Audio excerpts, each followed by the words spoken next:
अस्सलाम वालेकुम वीवर्स, महा कुक्स में आपको खुशामदीद। वीवर्स, आज हम बना रहे हैं बहुत ही मज़े का हलवा। आप इसको पंजीरी भी कह सकते हैं।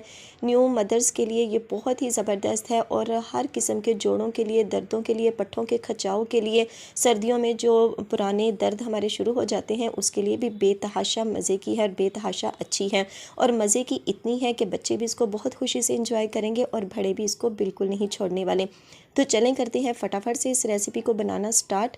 बिस्मिल्लाहिर्रहमानिर्रहीम। तो वीवर्स, यहाँ पर हमने लिए हैं कुछ नट्स, जिसमें है मेरे पास अखरोट, साथ में है पिस्ता, सौंफ, फुल मखाने, बादाम लिए हैं, साथ में भुने हुए हमारे पास चने हैं, खोपरा है, फ्रेश हो तो वो भी चलेगा, अगर खुश्क हो तो वो भी चलेगा। साथ में हमने ली है किशमिश और साथ में है अलसी। ये सब लेने के बाद इनकी मकदार को हमने ज़्यादा लेना है, यहाँ पर मैं थोड़ी सी मकदार में दिखा रही हूँ। और इसके साथ हमने लेनी है कमरकस। ये देखें, ये इस तरह की होती है, बहुत ज़्यादा इसमें मिट्टी और डस्ट होती है, तो इसलिए इसको आपने बहुत अच्छी तरह से छान लेना है, साफ़ कर लेना है। और इसके बाद हमने ले लेने हैं, ये है मेरे पास गोंद। उसको छोटा छोटा सा मैंने कर लिया है ताकि जब हम इसको फ्राई करें तो अंदर से ये कच्चे ना रह जाएं और हमें इसको फ्राई करने में आसानी हो सके। तो ये सब चीज़ें हमने ले लेनी है। इनकी मकदार को आगे चल के मैं बताती हूँ कि किस मकदार में आपने लेना है। और इसको बनाना बेहद आसान है अगर आप सब चीज़ों को एक जगह पर इकट्ठा करके रख लेंगे तो। बिस्मिल्लाहिर्रहमानिर्रहीम। तो यहाँ पर ले लिया है हमने एक पैन और उसके अंदर मैं देसी घी को ऐड कर रही हूँ। आप यहाँ पर कोई और पैन भी ले सकते हैं। घी जब अच्छी तरह से गर्म हो जाएगा तो तब हमने इसके अंदर ऐड कर देनी है 2 टेबलस्पून के करीब है मेरे पास, ये देखें, ये है कमरकस। इसको अच्छी तरह से हमने छान लेना है और मीडियम दम वाले फ्लेम पर हमने इसको पकाना है। यहाँ पर 4 से 5 मिनट लगेंगे। और ये हल्की सी जब हम इसको दबाएंगे ना तो ये इसे पाउडरी शेप में आ जाना चाहिए, तब हमारी जो ये कमरकस है वो बन के रेडी हो जाएगी। तो इसको पकाते हुए 3 से 4 मिनट हो चुके हैं। दम वाले फ्लेम पर हमने इसको बनाया है और ये देखें ये रेडी हो चुकी है। इसको एक में अगर इस तरह से प्रेस करूँ हाथों में उंगलियों के साथ तो ये प्रेस हो जाएगी। तो इसको अब हमने निकाल लेना है, यानी ये हमारी डन हो चुकी है। तेज़ आंच पर हम इसको नहीं बनाएंगे वरना ये जल भी सकती है। तो वीवर्स, यहाँ पर हमने ले ली है गोंद और इसको अच्छी तरह से ये देखें कटिंग कर लिया है। ये है मेरे पास 4 टेबलस्पून के करीब और इसको अब हमने इसी घी के अंदर फ्राई करना है। अगर आपको घी कम लगे तो आप थोड़ा सा और भी इसके अंदर ऐड कर सकते हैं, लेकिन ये मेरे ख्याल में बिल्कुल ठीक है। तो इसके अंदर हमने इसको इस तरह से फ्राई कर लिया है और ये देखें ये फूल चुकी है। गोंद जब हम इसको फ्राई करेंगे ना तो फूल जानी चाहिए, इसका मतलब है कि वो रेडी हो चुकी है। इसीलिए इसको मैंने छोटे छोटे पीसीज में कर लिया था ताकि अगर बड़े पीसीज रहेंगे तो वो अंदर से कच्चे रहने का भी अंदेशा हो सकता है। तो ये बहुत अच्छी तरह से भून चुकी है, फ्राई हो चुकी है, यानी फूल चुकी है। तब हमने इसको भी निकाल लेना है। और वीवर्स, अब उसी पैन में हल्का सा घी रह गया है और इसके अंदर हमने फुल मखाने ऐड कर देने हैं। तो ये भी हमने इसके अंदर ऐड कर दिए हैं और इसको अब हमने 2 से 3 मिनट तक इसी तरह फ्राई करना है। 2 मिनट के लिए मीडियम से स्लो वाले फ्लेम पर इसको भी अब हमने निकाल लेना है। और वीवर्स, उसी पैन के अंदर अब हमने नट्स शामिल करने हैं। जो भी नट्स आपको चाहिए, जो आपको पसंद हो, जो आपके पास अवेलेबल हों, वो आपने इसके अंदर ऐड कर देने हैं। तो यहाँ पर मैंने पिस्ते को ऐड किया है, अखरोट को ऐड किया है और साथ में मेरे पास बादाम है। तो इन सब चीज़ों को मैंने इसके अंदर ऐड किया है। आप चाहें तो चारों मग्स भी ऐड कर सकते हैं, काजू भी ऐड कर सकते हैं, जैसी आपकी चॉइस हो। और अब हमने इसको भी जस्ट इसकी जो नमी है, मॉइस्चराइज है, उसको ख़त्म करना है ताकि ये जब हमारी जो पंजीरी या हलवा ज़्यादा देर पड़ा रहे तो वो ख़राब ना हो। तो वीवर्स, यहाँ पर इसको तकरीबन 2 से 2.5 मिनट हो चुके हैं और ये बन चुका था। तो इसको भी अब हमने निकाल लिया है।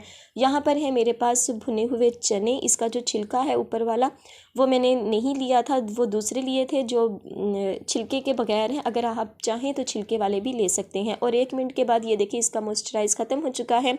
दम वाले फ्लेम पर हमने इसको बनाया था और अब हमने इसको भी निकाल के एक साइड पे कर देना है। और वीवर्स, ये है मेरे पास अलसी, ये 1 कप ली है मैंने और इसको भी अच्छी तरह से छानना है, साफ़ करना है। बहुत ज़्यादा मिट्टी, बहुत ज़्यादा डस्ट होती है। इसको भी दम वाले फ्लेम पर हमने इसी तरह फ्राई करेंगे, हल्का सा भूनेंगे। और ये हल्का सा इसको जब लो लगेगी, आंच लगेगी, तो ये उसने फूल जाना है, कड़कड़ाने लग जाना है और उछलना शुरू हो जाना है। तो 1 मिनट के बाद अब हमने इसको भी निकाल लेना है। अब यहाँ पर हमने ली है सौंफ। इसको भी हम हल्का सा इसी तरह से रोस्ट करेंगे और 1 मिनट के बाद इसका जो कलर है वो चेंज हो जाएगा। तो इसको भी अब हमने निकाल लेना है। सारी चीज़ों को हमने एक साइड पे कर दिया है। अब यहाँ पे ली है एक देचकी और उसके अंदर मैंने 2 गिलास के करीब पानी को ऐड करना है।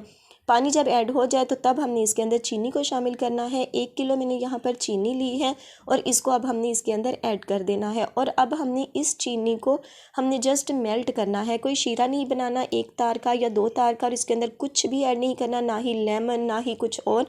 हमने इसका जस्ट इसको मिक्स करना है। जब ये मेल्ट हो जाएगी तो तब हमारे पास ये तैयार हो जाएगी। तो इसको मैं दम वाली फ्लेम पर पकने के लिए रख देती हूँ ताकि उतनी देर में जो इसका चीनी है वो मेल्ट हो सके।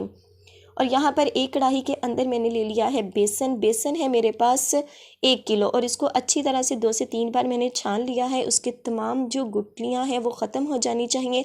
और अब हमने इसको भी भूनना है यहाँ पर कि इसका जो कलर है वो हल्का सा चेंज हो जाए और इसमें से बहुत प्यारी खुशबू आने लगेगी। जब ये भुन जाएगा और जो खुशबू है वो पूरे घर में महकना शुरू हो जाएगी।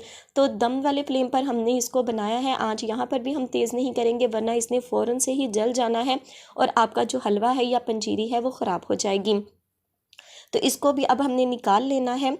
और यहाँ पर उसी कढ़ाई को मैंने साफ़ कर लिया है और उसके अंदर मैं घी शामिल कर रही हूँ। यहाँ पर घी मैंने 2 किलो के करीब शामिल करना है। 1.5 किलो मैं यहाँ पर शामिल कर रही हूँ और आधा किलो मैंने बाद में शामिल किया था। तो आप एक दफ़ा में ही 2 किलो घी इसके अंदर ऐड कर सकते हैं। घी जब अच्छी तरह से गर्म हो जाएगा तो तब हमने इसके अंदर शामिल करना है जो हमने शीरा तैयार करके रखा हुआ था। यहाँ पर फ्लेम मैंने बिल्कुल दम वाला कर दिया है। आप चाहे तो बंद भी कर सकते हैं, लेकिन चूँकि मुझे वीडियो शूट करनी थी तो इसलिए मैं आपको दिखाने के लिए इसको दम वाले फ्लेम पर कर रही हूँ। और इस देखें थोड़ा थोड़ा करके हमने जो शीरा है उसके अंदर ऐड कर दिया है। आँच तेज़ नहीं कीजिएगा वरना जो छींटे हैं वो आपके ऊपर भी घिर सकते हैं। तो ये देखें ये हल्के से बुलबुले से उठने शुरू हो गए हैं क्योंकि जो हमारा फ्लेम है वो बहुत ही दम वाला है, बहुत ही ज़्यादा स्लो है। शीरा ऐड कर दिया है। अब आप चाहें तो किसी हेल्पर की मदद भी ले सकते हैं, लेकिन मेरे पास कोई हेल्पर नहीं था तो इसलिए मैं थोड़ा थोड़ा करके बेसन इसके अंदर ऐड कर रही हूँ। एक हाथ से मैंने ऐड किया है और एक हाथ से मैं चम्मच को हिला रही हूँ। अगर आपके पास हेल्पर हो तो आपको ज़्यादा आसानी हो जाएगी क्योंकि इसके अंदर गुठलियाँ और लम्स वगैरह नहीं बनेंगे। तो वीवर्स ये देखें यहाँ पर मैं बेसन थोड़ा थोड़ा करके ऐड कर रही हूँ और जल्दी से इसको मिक्स कर रही हूँ ताकि इसके अंदर कोई गुठली ना बन जाए वरना फिर बाद में परेशानी का सामना करना पड़ेगा। तो थोड़ा थोड़ा करके मैंने बेसन इसके अंदर ऐड कर दिया है और जस्ट इसको मिक्स कर लिया है।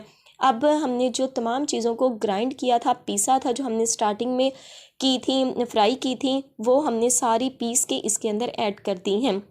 इसके अंदर कमर कस भी है, चारों गूंद भी है, फुल मखाने भी हैं, हर चीज़ हमने ग्राइंड करके इसके अंदर ऐड कर दी है। बस नट्स हमने शामिल नहीं किए क्योंकि वो मैंने कटिंग किए थे, वो मैंने पीसे नहीं थे क्योंकि हल्के हल्के से जो चंक्स मुंह में आएंगे ना तो वो बहुत ही मज़े के लगेंगे। तो ये देखिए तमाम जो नट्स थे वो मैंने इस तरह से कटिंग करके इसके अंदर ऐड कर दिए हैं। ये मेरे पास किशमिश है, इसको साफ़ करके हमने इसके अंदर शामिल कर दिया है। और ये है मेरे पास खोपरा, इसको पानी में थोड़ी देर पहले भिगो दिया था और इसको इस तरह से कद्दूकश कर लिया है। तो ये बहुत ही ज़्यादा अच्छे लगते हैं अगर आप भी इस तरह से इनको करके कटिंग करके इसके अंदर ऐड करेंगे तो। लेकिन अगर आपके बच्चे इसको नहीं खाते तो तब आप इसको भी इस तरह से पीस सकते हैं ताकि आपके बच्चों को पता ना चल सके कि आपने इसके अंदर नट्स को ऐड किया है। लेकिन अगर आप इस तरह से ऐड करेंगे तो ये बहुत ही अच्छे लगेंगे और बच्चे भी बहुत खुशी से इसको एंजॉय करेंगे। तो आधा किलो जो घी मेरे पास रहता था वो भी मैंने इसके अंदर ऐड कर दिया है। अब हमने यहाँ पर इसको पकाना है। हर चीज़ भुनी हुई है, यहाँ तक कि जो बेसन है वो भी हमारे पास बहुत अच्छा सा भुन चुका है, उसमें से बहुत प्यारी खुशबू आने लगी थी तब हमने उसको निकाला था। हर चीज़ बनी हुई है, लेकिन अब हमने इसकी मिक्सिंग करनी है और मिक्सिंग हमने इतनी ज़्यादा इसकी करनी है कि जो घी हमने इसके अंदर डाला था वो सारा इसके अंदर से बाहर आ जाना चाहिए। तब अगर आप इसकी भुनाई अच्छी करेंगे ना तो आप इसको फ्रीज़र से बाहर भी रखेंगे तो ये बिल्कुल भी ख़राब नहीं होगी। मैं यहाँ पर इसको 1 किलो की मकदार में बना रही हूँ, आप चाहें तो इसको इसी मकदार को डबल करके इसको ज़्यादा भी बना सकते हैं। यहाँ पर बर्तन आपने खुला लेना है ताकि वो अच्छी तरह से इसकी भुनाई हो सके। तो वीवर्स ये देखें आँच मैंने तेज़ नहीं की थी, मीडियम फ्लेम पर मैं इसको भुनाई कर रही हूँ। ये देखें बहुत अच्छी तरह से मिक्स हो चुका है और घी की मकदार आप देखें माशाल्लाह से कितना प्यारा जो घी है वो बहुत ज़्यादा सा ऊपर आ चुका है। लेकिन अभी भी ये डन नहीं है, अभी इसको मज़ीद मैं इसकी पकाई करूँगी। हर किस्म के जोड़ों के दर्द के लिए, पट्ठों के खिंचाव के लिए, हर किस्म के दर्दों के लिए जो आपके जिस्म से निकलते हैं, पुराने दर्दों के लिए, नए दर्दों के लिए, सर के दर्द के लिए ये बहुत ही ज़बरदस्त है और मज़े की भी बहुत ज़्यादा है। अगर आप इसको दूध के साथ आप लेंगे ना रोज़, तो इंशाल्लाह आपको किसी भी किस्म की मेडिसिन लेने की ज़रूरत नहीं पड़ेगी। तो आपने इसको ज़रूर से बनाना है, अपने जो बुज़ुर्ग हैं उनको ज़रूर से बना कर दीजिएगा। बच्चों की इंतहाई फ़ेवरेट है, आप बनाएंगे तो आपके बच्चे भी इंशाल्लाह इसको बहुत खुशी से इंजॉय करेंगे और इसको दूध के साथ भी लेना पसंद करेंगे। तो ज़रूर से आपने इसको ट्राई करना है, घर में ज़रूर से बनाना है। सीज़न आ चुका है विंटर का, सर्दी ज़्यादा हो रही है, तो इसीलिए इसको ज़रूर से बनाइएगा और इन्जॉय कीजिएगा। तो वीवर्स ये देखें, घी माशाल्लाह से बहुत सारा से ऊपर आ चुका है, आपने इसको निकालना नहीं है। ये हमारी जो पंजीरी है या हलवा कह लें वो डन हो चुका है। तो चलें इसको ही करते हैं हम फिनिशिंग। तो वीवर्स ये यहाँ पर किया है, इसको मैंने डिश आउट। ये है इसकी फ़ाइनल लुक पंजीरी की, बहुत ही ज़बरदस्त, बहुत ही शानदार और हज़ारों फ़ायदे हैं इसके अंदर। तो ज़रूर से ट्राई कीजिएगा, फ़ीडबैक देना मत भूलिएगा कि आपको आज की ये रेसिपी कैसी लगी। आई होप आपको ये वीडियो अच्छी लगी होगी।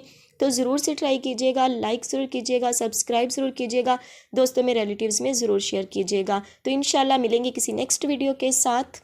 तब तक दुआओं में याद रखिएगा, अपना और अपने प्यारों का ख्याल रखिएगा। अल्लाह हाफिज़।